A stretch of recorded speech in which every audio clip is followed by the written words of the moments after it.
All right, we got the video here, and we have 1, 2, 3 people watching. And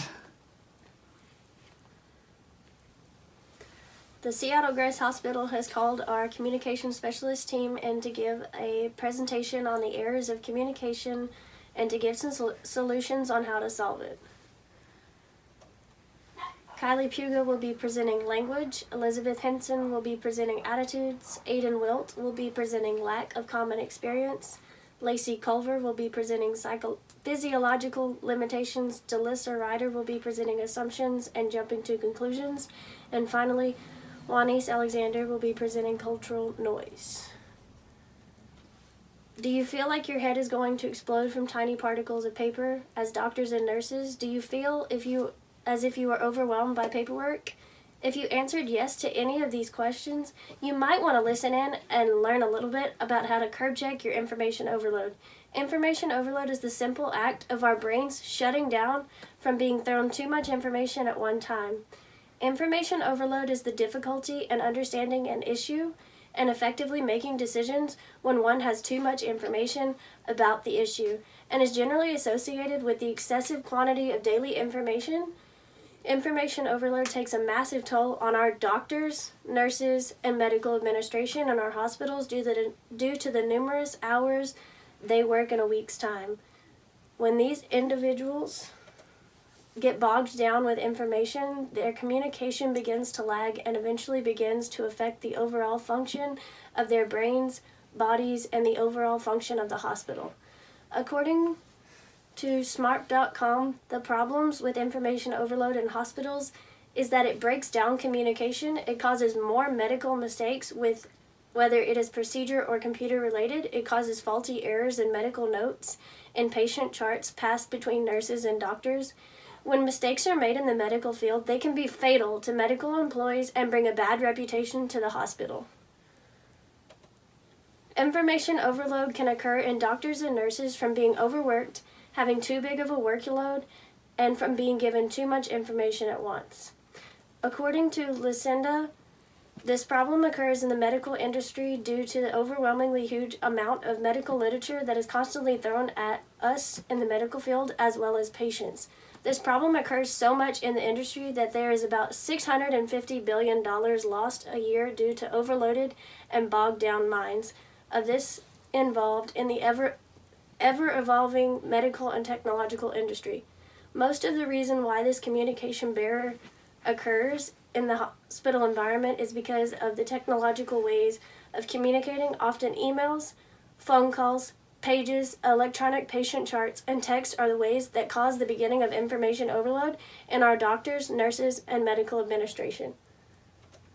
According to Wiley Library, when technology is used to communicate with doctors and nurses that are needed or lost within the trail of communication. When doctors and nurses have to communicate about patients, they lose key components of information that are needed in the trail of communication due to the lack of ability to further explain things like one in person. Bodden from Wiley Library sums the concept up by suggesting that information overload occurs when information received becomes a hindrance rather than a help when the information is potentially useful. In an effort to avoid information overload, medical staff should try to limit technological communication and try to implement more person-to-person communication when information needs to be passed on. One solution that seems to have helped the function of medical staff in their daily shifts is putting a time limit on the information that is gathered. One way of doing this, says Sheena Iyengar, is to focus on the medical task at a time when communicating to your coworkers to ensure that everyone understands the topic on hand without overwhelming yourself and colleagues with too many tasks in one shift. This solution gives ease to errors in communication due to limiting of the time spent explaining and presenting information in the chain of communication. According to eLeap software, the human brain is designed to process and retain information in extremely particular ways.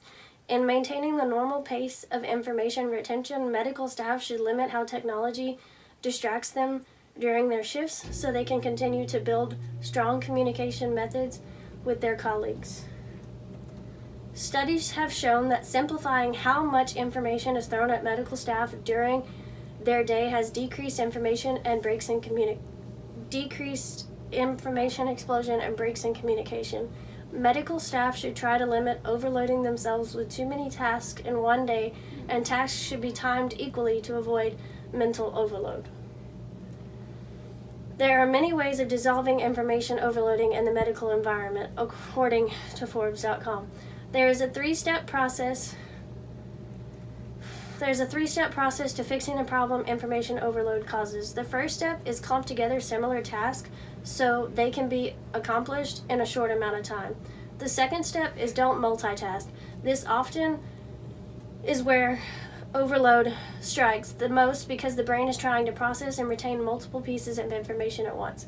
Finally, the third step is to take breaks when you begin to feel bogged down by the machine that is processing all that is going on in one day. Information overload is not a problem that can't be fixed if you're willing to follow these simple steps to make your communication better with those around you. Information overload can affect communication with the medical workplace, which is why doctors, nurses, and medical administration should try to limit their technological communications to a minimum and encourage more face-to-face interaction.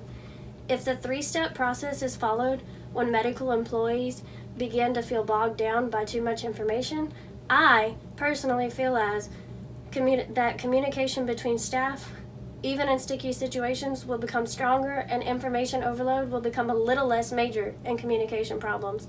Positive changes in communication due to information overload can't be achieved unless all staff tries to make their workplace a little less chaotic with information explosions and breaks in communications. When you feel like there are 1,000 little particles of paper that just exploded in your head, remember to take a deep breath and remember, does this matter now? Will it matter in a week, a month, or a year? If it won't, then let it go and find another way to communicate with the people around you. The next speaker to speak will be Kylie Puga, and she will be talking about language.